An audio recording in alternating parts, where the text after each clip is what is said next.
గారికి మరియు ఈరోజు 18వ సంవత్సరం విశాలాక్షణ గారికి వారి జీవిత సహచరులు అందరికీ కూడా నమస్కారాలు. విద్యార్థులకు ఆశీస్సులు. మరి విశాలాక్షణ గారితో నేను పనిచేసింది ఒక 2-3 సంవత్సరాల కాలము ఈ పాఠశాలలో పనిచేశాను.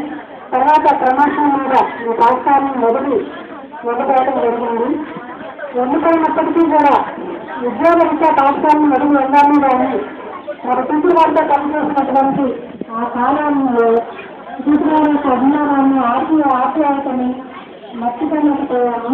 టీచర్ గారిని పాఠశాలలో ఉన్నప్పుడు ప్రతిరోజు కూడా స్కూల్కి రాగానే మనం హిందూ మతాన్ని ఎంతో పవిత్రంగా చూసుకునే పూర్తికి నేను కోసి అప్పుడే లోపలికి వచ్చేవాళ్ళు. మరి టీచర్ గారు కూడా అట్లాంటి తులసి మొక్క లాంటి వాళ్ళు. తులసి మొక్క ఒక్కటి నాటితే దాని ప్రభావం 10 కిలోమీటర్ల దూరం వరకు విస్తరించి ఉంటుందని చదివాను నేను అక్కడని.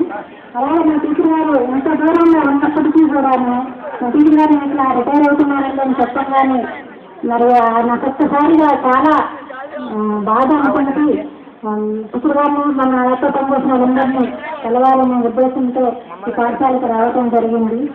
ఎవరి జీవితంలో అయినా సరే జాబ్లో జాయిన్ అయిన తర్వాత